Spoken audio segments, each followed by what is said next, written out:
मैं समय हूं और आज महाभारत की अमर कथा सुनाने जा रहा हूं।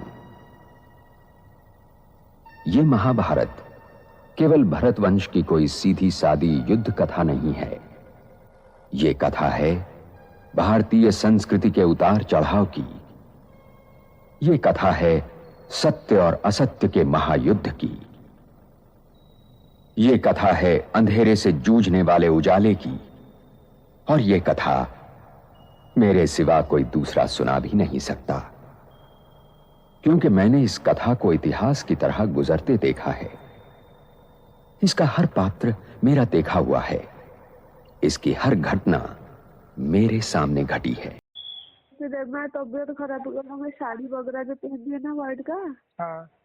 मैं तो साफ सफाई अभी नहीं कर पाती हूँ। मेरा हाथ का प्रॉब्लम, जो ऑक्सीजन के प्रॉब्लम से ज्यादा पानी में जाना नहीं चाहती हूँ।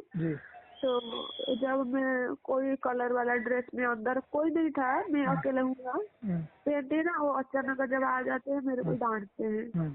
तो ये कलर नाइट पहन के क्यों रहती है? मैं कहते देखो ना, मैं तो साफ नहीं कर पाती हूँ, मैं अकेला हूँ, मेरे को परेशानी हो रहा है, मेरे लिए कौन साफ करेगा? मेरे को जो इजी होगा मैं वही पहन दूँ ना। मैं क्या करूँ? लोग क्या करते हैं ना, डांटते हैं मेरे को, बाहर से कहते हैं वो ये पहन दिए, वो पहन दिए, वो पहन दिए। लेकिन वो जो डांटता है ना, उनको खा के मैं क्या होते ना, मैं सब जानता हूँ, मानता हूँ कि मैंने मतलब ज्ञान को समझते हैं, वो सब कर्ता के बहाने के वजह से हो रहा है। लेकिन क्या है कि इन लोगों को बीच में रहने का पार्ट है ना, हाँ, इसलिए परेशानी होती है। देखो, अपनी सीट से मत उतरो। वो उनका बोलने का पार्ट है। उनको ऐसा कर दो कि हाँ फुल स्टॉप लगा दो, क्योंकि आप जितना तुम फुल स्टॉप लगाओगे अपने संकल्पों पे कि हाँ वो कह रहे हैं ठीक है, उनका डायलॉग है, तो यही चीज आपको आपकी पावरफुल स्टेज उनको अभी नहीं तो थोड़े समय के बाद फील होगी कि ये अपनी सीट पे अडिग है, अपने संकल्पों में पावरफुल है। अपनी सीट से मत उतरो बस, क्योंकि आपकी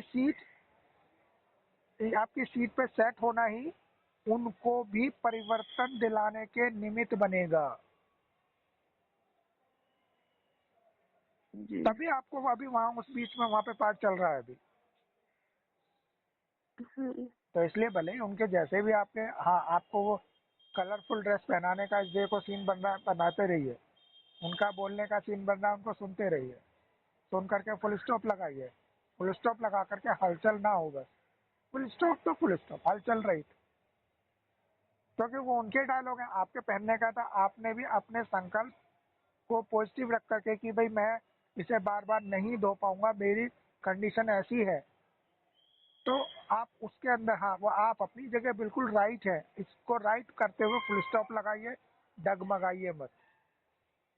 उससे कोई फर्क नहीं पड़ रहा कि वाइट ड्रेस है या कलरफुल ड्रेस है। वास्तविकता में अगर आपको दूसरे शब्दों में इसको बताया जाए कि अव्यक्त फरिश्ता स्वरूप की नेचुरल स्टेज ही वाइट ड्रेस है। ये ऊपर देखो वाइट ड्रेस पहनाना ये कोई वास्तविक ब्राह्मण की निशानी नहीं है। अव्यक्त फरिश्ता स्वरूप अकर्ता असोचतापन का एक सद्भाव, सबको समाने का दृष्टिकोण, सबको सबको एक परिवार के रूप में का दृष्टिकोण, जब ये अव्यक्त फरिश्ता रूप आवरण ब्राह्मण का बनता है तब कहते हैं वो ब्राह्मण है। केवल वाइट ड्रेस पहन करके ब्राह्मण नहीं होते कभी भी, परतत्वों की देह के अनुसार। तो आपको ये दिखाई देना चाहिए कि ये अभी ब्राह्मण ही नहीं है, बेचारे बोलेंगे क्या, तरस आना चाहिए इनके ऊपर। क्या आना चाहिए? तरस। क्योंकि वो तो आपके ऊपर तरस नहीं करेंगे, क्योंकि उनके अंदर वो अभी ब्राह्मण ही नहीं बने हैं। ब्राह्मण बने तो एक दूसरे का सहयोग करें ना, योगी सो सहयोगी। जब योगी नहीं है तो सहयोगी कैसे होंगे? क्लियर बात है ना, कि योगी नहीं है तो योगी कब होंगे? जब ब्राह्मण होंगे। और जब ब्राह्मण ही नहीं बने तो योगी नहीं बने, और योगी नहीं बने तो सहयोगी कैसे? बस पैसा पैसा है तो सहयोगी है, और पैसा नहीं है तो सहयोगी नहीं है। अगर आप उन्हें कमा के दे रहे हो तो सहयोगी हो गए। कमा के नहीं दे रहे तो भैया तुम कौन और हम कौन? तो किस चीज से प्यार हो गया? केवल स्थूल करेंसी दे के पदार्थों का एक पकड़ है बस, कि दे के पदार्थ अपने वाइट पहन रखे हैं, ये तो ऐसे पहन रखे हैं, इनके पास दे के पदार्थ ये पैसा रुपया नहीं है तो हमारे नहीं है, ये हम इनका साथ नहीं करेंगे। तो वही चीज है। तो वो नहीं देखती कि वो पिछड़ी में 20 साल जो 12, 14, 15 साल मेरे पास था और इतना सेवा की, इतना पाठशाला खोला, इतना मेहनत की, वो मेहनत है उनके सामने नहीं आती देवी माँ। अभी का सिचुएशन में उनका पार्ट देखे आए वो। वही तो कह रहे हैं, इसीलिए तो कहा कि वो ब्राह्मण नहीं है। अगर ब्राह्मण हो तो वो कम से कम, ज्यादा नहीं, तीनों काल तो छोड़ दो, अभी इस देह की यात्रा के उस काल को तो देख सकते हैं कि हाँ भाई ये इतने साल हमारे साथ ये आत्मा थी, जब इसका पार्ट ऐसा था तो उस दौरान सारा लेन देन हमारे साथ सब ठीक ठाक था, लेकिन आज इसका पार्ट ऐसा नहीं है तो अब हमारे को इसको सहयोग की जरूरत है। ये ब्राह्मण पने की निशानी नहीं है। अरे ब्राह्मण तो वो जो तीनों कालों को देख ले, अपने से ये इस देह की यात्रा तो प्रेजेंट की है, इस देह से पीछे वाले बीते हुए काल को भी देख ले और आने वाले काल को भी देख ले। तो इससे ही जज हो जाता है कि वो ब्राह्मण नहीं है। और जो ब्राह्मण नहीं है वो योगी नहीं है। जो योगी नहीं है तो सहयोगी की उससे उम्मीद ही नहीं रख सकते, सहयोग की उम्मीद नहीं रख सकते। बस पैसा पैसा पैसा, हमारा पैसे वाले हमारे बस। हाँ देवी वैसा है, वैसा ही है ना। तो इसीलिए जब जानते हो उनके लिए तो क्वेश्चन मार्क मत लगाओ, फुल स्टॉप लगाओ। बेचारों का पार्ट ही ऐसा है। अरे आपके साथ तो इतनी आत्मिक स्मृति, आत्मिक दृष्टिकोण, आत्मिक पावर भी है, उसको सदैव स्मृति में रखे, उसको डलना होने दे, उसको और बढ़ानी है। फुल स्टॉप लगा करके सामने से जो आ रहा है ना, जैसे कि नाटकों में भी दिखाते हैं, देवताओं के असुरों के युद्ध होते हैं, तो कोई भी अगर उन्होंने कुछ ऐसा, असुरों ने कुछ ऐसी चीज अस्त्र शस्त्र फेंका, अगर देवताओं को जवाब नहीं देना होता तो मुस्कुरा देते हैं, तो वो अस्त्र भी कैसा बन जाता है? हार बन जाता है उनके गले के लिए,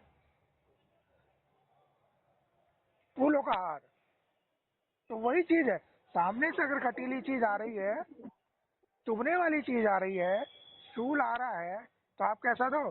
फुल स्टॉप लगा दो कि इसके सामने के ये बेचारी क्या करे, इसके ऐसे ही डायलॉग है, इससे रिलेटेड ही डायलॉग है, तो वो क्या लग जाएंगे? ये जो इस तरीके के जो संकल्प आएंगे कि इसके ऐसे ही डायलॉग है, ये हार है, ये फूलों का हार है, जीत जाएंगे आप, जीते हुए हैं आप। जी देवी। तो जीतना है ना, क्या हारना है? कभी नहीं हारे थे, आज भी नहीं हारेंगे।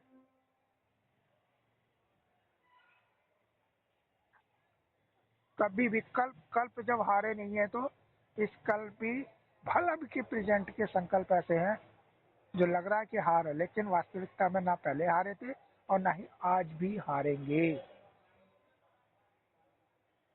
जिसके लिए बोला सफलता तुम्हारा जन्म सिद्ध अधिकार है। और क्या दूसरा एक बोला था? तुम्हारे गले की माला है। क्या बोला था? याद करो। विजय तुम्हारा मैंने स्वराज्य हमारा जन्म सिद्ध अधिकार है। हाँ, और गले का हार भी बताया था, देवी संपदा तुम्हारा गले का हार है। वो गले का हार है तो फिर काहे के लिए निश्चिंत हो जाओ ना, बेफिक्र हो जाओ, कोई तो उतार थोड़ ना सकता है।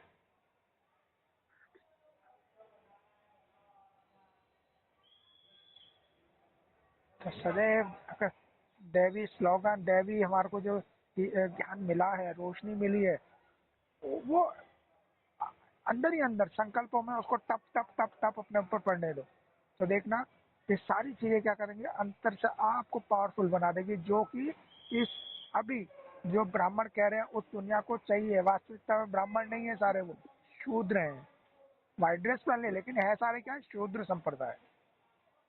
क्या है वो? शूद्र संप्रदाय। मैं ही दुर्योधन हूं, मैं ही अर्जुन और मैं ही कुरुक्षेत्र। क्योंकि महाभारत बनते बिगड़ते रिश्तों और रिश्तों के आधार और जीवन सागर को मथकर जीवन के तत्व और सत्य का अमृत काढ़ने की कहानी भी है। और ये लड़ाई हर युग को अपने अपने कुरुक्षेत्र में लड़नी पड़ती है, क्योंकि हर युग के सत्य को वर्तमान असत्य से जूझना पड़ता है। और जब तक मैं हूं, यह महायुद्ध चलता रहेगा और मेरा कोई अंत नहीं। मैं अनंत हूं। इसीलिए यह आवश्यक है कि हर वर्तमान इस कहानी को सुने और गुने, ताकि वो भविष्य के लिए तैयार हो सके।